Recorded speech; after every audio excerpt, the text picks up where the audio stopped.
Hello creative people, welcome to the channel. In today's video, I'm going to show you how to create 17 stunning watercolor colors, identical or very similar to those from famous and expensive brands. Let's try to create beautiful colors that I use a lot in my floral watercolors. Since I know that watercolor paints from the brands Daniel Smith, Wilson & Newton, Van Gogh and Michael Harding are expensive, I often reproduce the colors I like to use in my art. And that's what I intend to teach you today. My name is Norma Corrado. Stay with me until the end to find out if we can do it or not. If you're new to the channel, subscribe and activate the bell, because there's always content to inspire your creativity. And buy my book Watercolor Flowers Without the Use of Sketch on Amazon. It's still free for Kindle Unlimited and Prime subscribers. Enjoy, the link is in the video description. To complete this challenge, we're going to use watercolor. The one I'm using is Paul Rubens watercolor, brush, color wheel and a small white porcelain plate. The plate, being made of porcelain, does not stain and helps us to have a more accurate view of the color created. The colors we will use to create other colors are Chinese white, cadmium yellow, permanente red, quinacridone rose, permanente violet, phthalo blue, ultramarine blue, sap green and hooker's green. Let's start by trying to create the color buff titanium by Daniel Smith. This color has a slightly reddish-brown tone and is very opaque. Let's use the color wheel to see which color we start with. We know that complementary colors, that is, colors that are opposite each other on the wheel, when mixed together create neutral brown tones. We saw that the desired color tends towards a reddish tone, so let's mix the opposite colors on the wheel, red and green. For those who don't know how to use the color wheel, I'll leave the link to my video color theory here in the description. In this case, I'll use hooker's green with permanent red. Always be careful with red because it is almost always absolute, so add this color little by little. If you add too much, it's okay, just add more of the other color until you reach the desired tone. Look how it turned out, a very dark shade of brown. We added a little more red, and it became very similar to sepia. I said that the titanium buffer was very opaque, so we're going to add the white color to the mixture.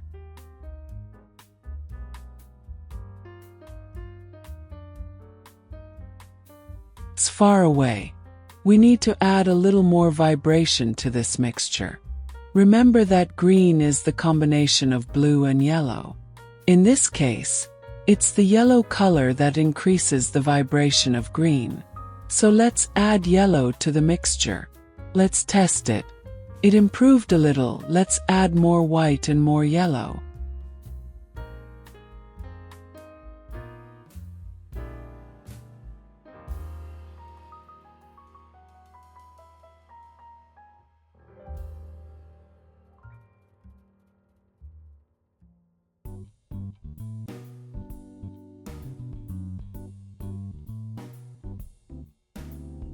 Testing again. No, not yet. More red.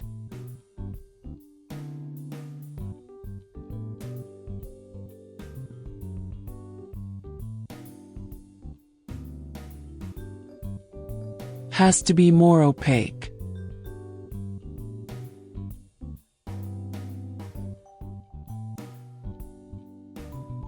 Came out pretty similar. I still think it could be improved by adding more white.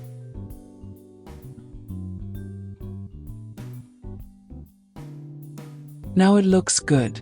So this is how I create the colors I need. I analyze the color, use the color wheel and use trial and error until I reach the desired color or very close to it.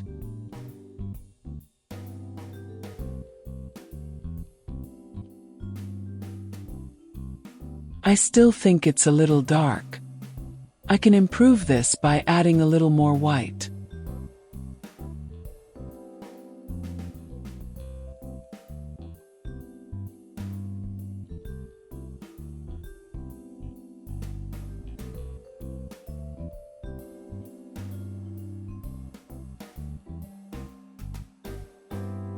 Now let's create the color yellow ochre. We'll create this color more out of curiosity, since it's a color often used in floral watercolors, so it's better to buy it. But it's always good to know how to make a color. The predominant color is yellow. The color opposite to yellow on the color wheel is violet, so let's add violet to yellow to make a shade of brown.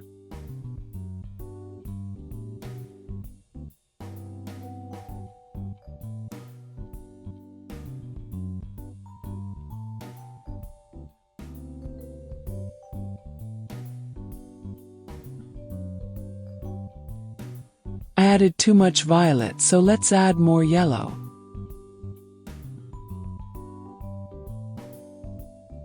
We got the brown tone. Now let's add the color Quinacridone Rose because I want a slightly more reddish tone. You must be wondering, why pink instead of red? The explanation is, if we look at the color wheel, the shade of pink is the one that is halfway between the color red and the color violet. In other words, Quinacridone Rose is a mix between red and violet, so I use Quinacridone Rose to avoid mistakes. Not yet, it's too light, let's add a little violet.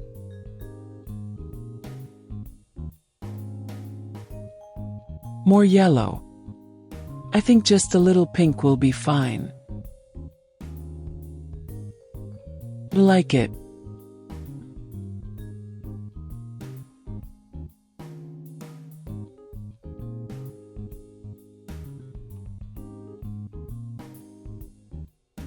Now let's study the color Perylene Maroon by Daniel Smith. As the name suggests, it's a brown.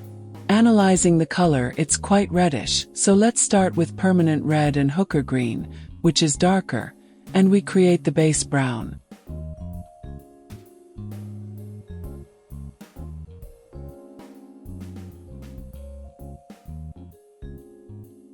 Very dark. I want to lighten the shade of brown. But if I add pure red, it will darken even more. So I'm going to add Quinacridone Rose. Remember, it's halfway between red and violet, which is formed by mixing blue and red. But what does blue have to do with this color? Green is formed by blue and yellow. Did you notice the connection? So from now on, until I get the desired color, I'll gradually add the pinkish tone.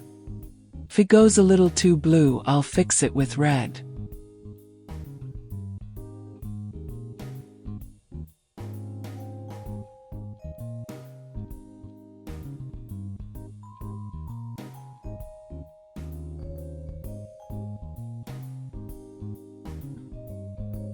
Now I think it's pretty similar.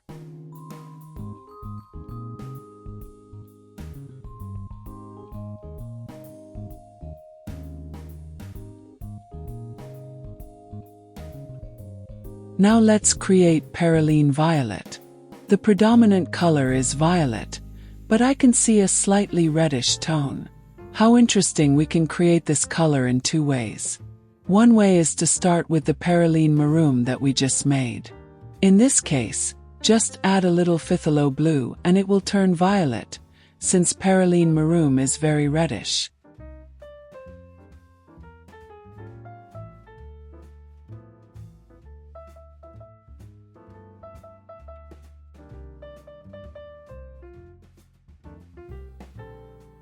Or we can start with the violet color and add a little Phthalo blue.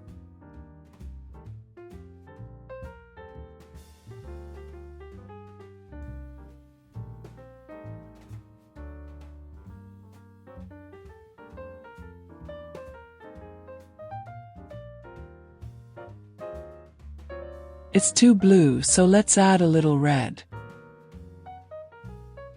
In this case, we'll use red instead of pink because to make violet, we mix blue and red. It's pretty similar.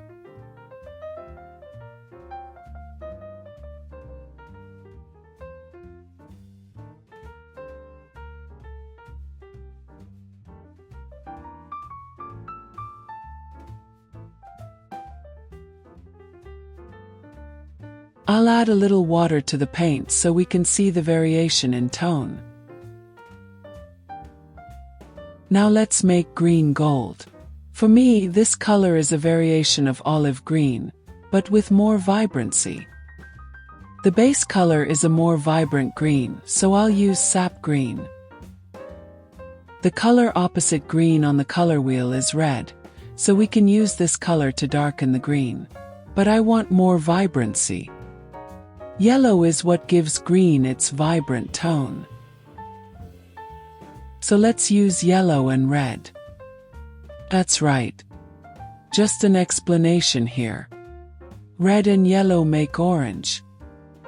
So I create the orange color first and add the green later, because this way the red loses some of its ability to neutralize the green.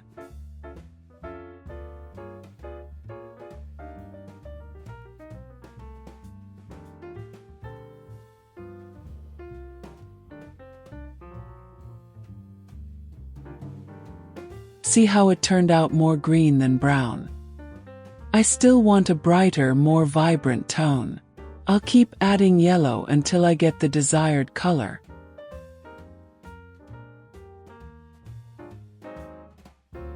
Now it looks good.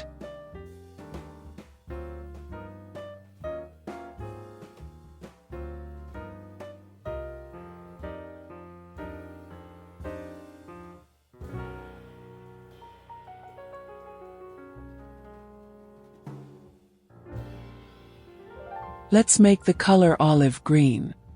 Look what I said, they're very similar. Note that in the first test, when I used only orange, it looked almost the same right away. In other words, we can use the orange technique and, if necessary, darken it with red. Now my brain is going to boil. We can use burnet amber. Don't worry, you'll understand. Let's see how burnet amber can be created. To form brown, we use two complementary colors. In this case, we'll use red and green.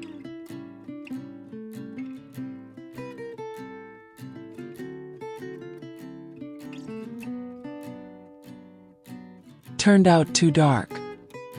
I want to lighten this tone, and I know that green has yellow in its composition, so I'll use yellow for that.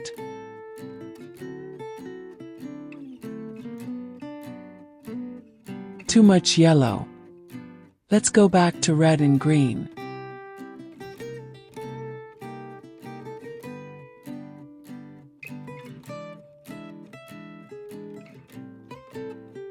Now we have created burnet amber. Since burnet amber is made up of red, green and yellow, it will not neutralize much green.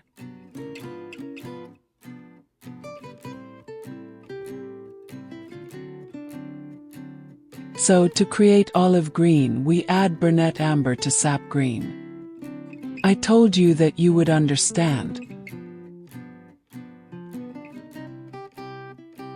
I believe that after this entire explanation, I deserve a like, a comment or a dislike if you didn't like it.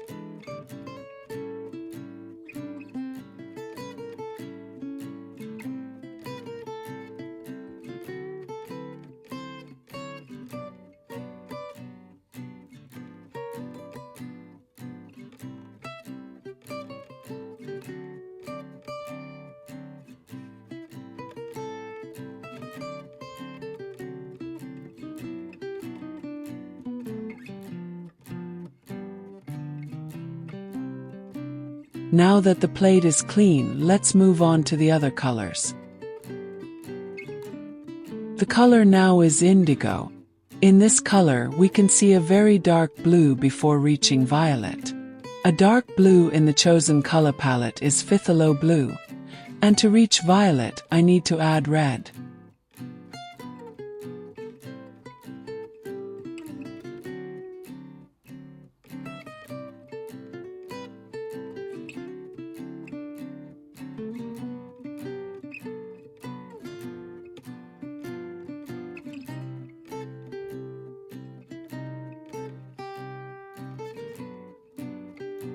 That's very easy.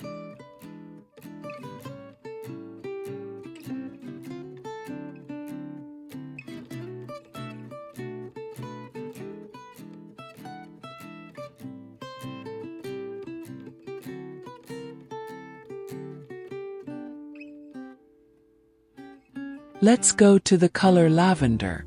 The predominant color in lavender is blue. In this case we will use ultramarine blue. Lavender is usually very opaque, so I imagine I will use white. So let's just mix white with blue and see how it turns out.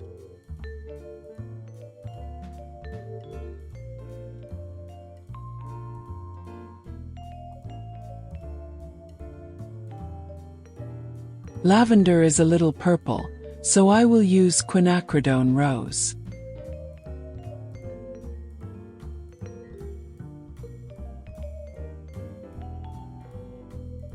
It's too much like lilac. Let's fix it with blue and white, and in the end we will have the color lavender.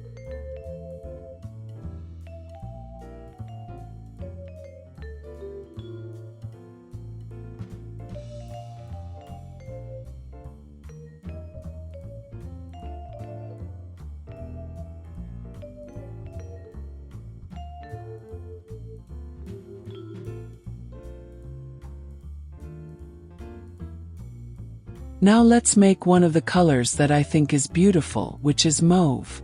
In this case, Cadmium's mauve is not expensive, we can buy it if we are going to use it a lot. This color has a violet tone that is more pinkish. I will mix the violet with the Quinacridone rose. As I add the Quinacridone rose, the violet will lighten until it reaches the desired color.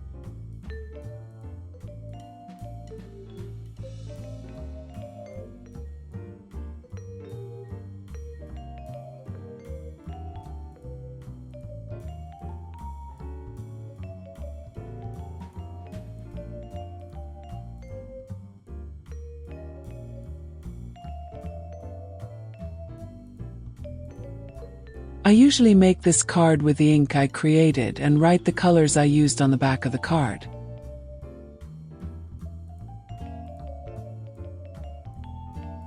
Another very pretty color is Brom Mater by Wilson and Newton.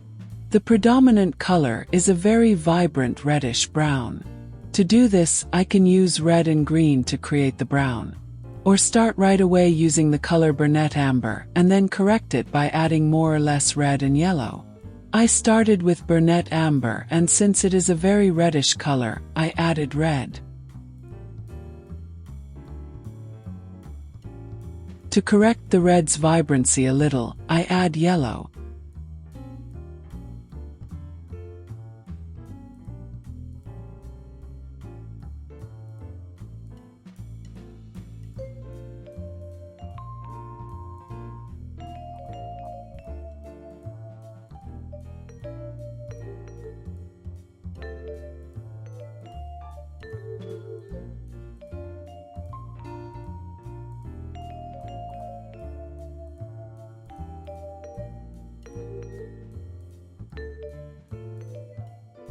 A very cool color for florals is Perylene Green by Daniel Smith. It is an easy color to reproduce. It is a very dark green, so let's use Hooker's green. Now let's think. If I use red it will turn brown, so I can't use it. But if I use violet it will darken because violet contains red, and it will maintain the green tone because violet also contains blue. So let's test it.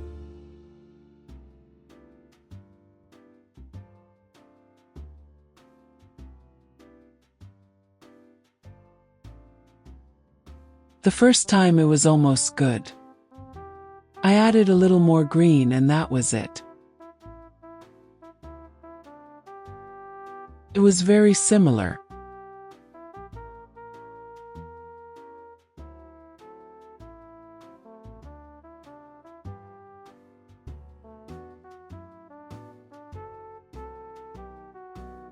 Let's make Michelle Harding's moss green color. The predominant color is a slightly yellowish-greenish brown. We start with green, add a little red to get a greenish brown and adjust with yellow.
Another very beautiful color is Van Gogh's Quinacridone purple blue.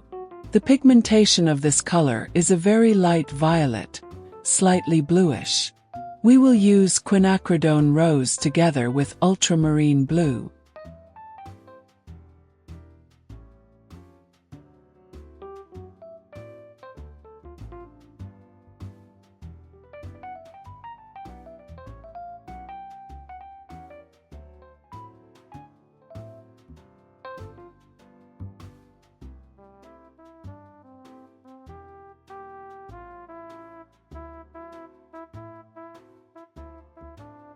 And that's it. This color is really beautiful.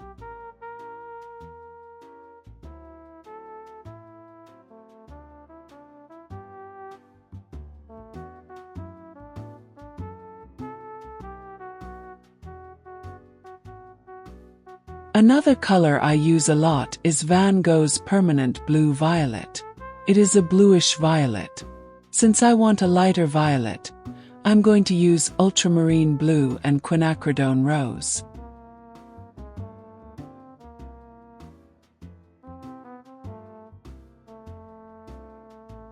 Now I just need to adjust the amount of blue and pink to get the desired color.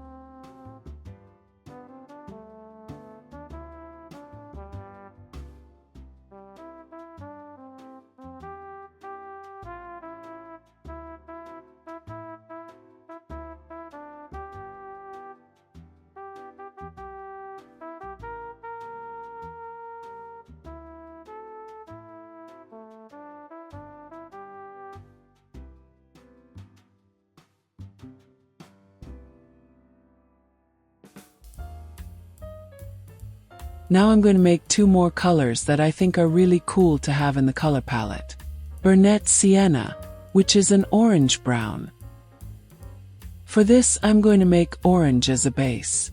To create brown, I'm going to use the color opposite orange on the color wheel, which in this case is a lighter blue, so I'm going to use ultramarine blue.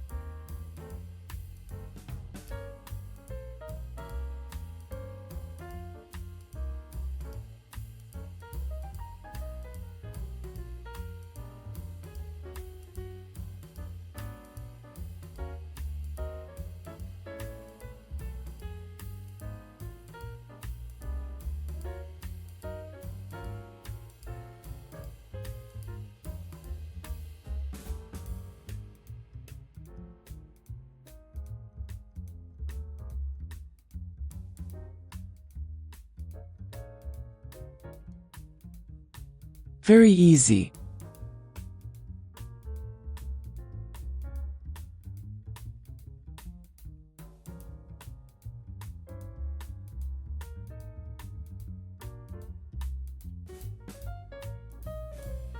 Now the last color is the most controversial. Permanente red. Controversial because it's a primary color, and according to color theory, we can't create a primary color from other colors. Yes, that's true. But in reality, the color that truly comes closest to the primary is magenta. Knowing this, let's start with the color Quinacridone Rose and add vibrancy to it, that is, yellow. Let's add yellow little by little, and we'll have red. Sometimes the color red is rarely used and isn't worth buying, so it's always good to know how to create it.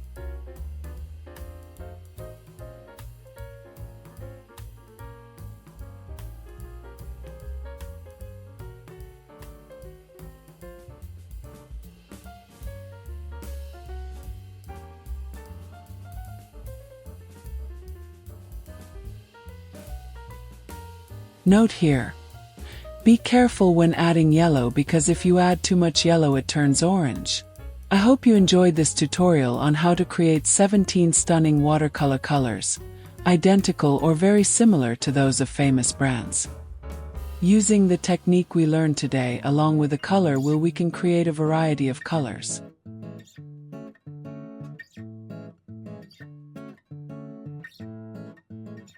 And we will save a lot, because we don't need such a large color palette. We can have a small color palette but with well-selected colors. Now it's your turn to shine. Don't be afraid to experiment with these colors and add your own personal touch. I get super excited to see your creations. If you can, share your art experiences in the comments below. I'd love to know which color combinations you like the most and how you plan to use them in your work. If you have any questions or suggestions, don't hesitate to comment as well. I'm here to help, and I love seeing each of your progress. Don't forget to like this video if you enjoyed it, and subscribe to the channel for more videos and artistic tips. And buy my book Watercolor Flowers Without the Use of Sketch on Amazon. It's still free for Kindle Unlimited and Prime subscribers. Enjoy, the link is in the video description. Thanks for watching the video.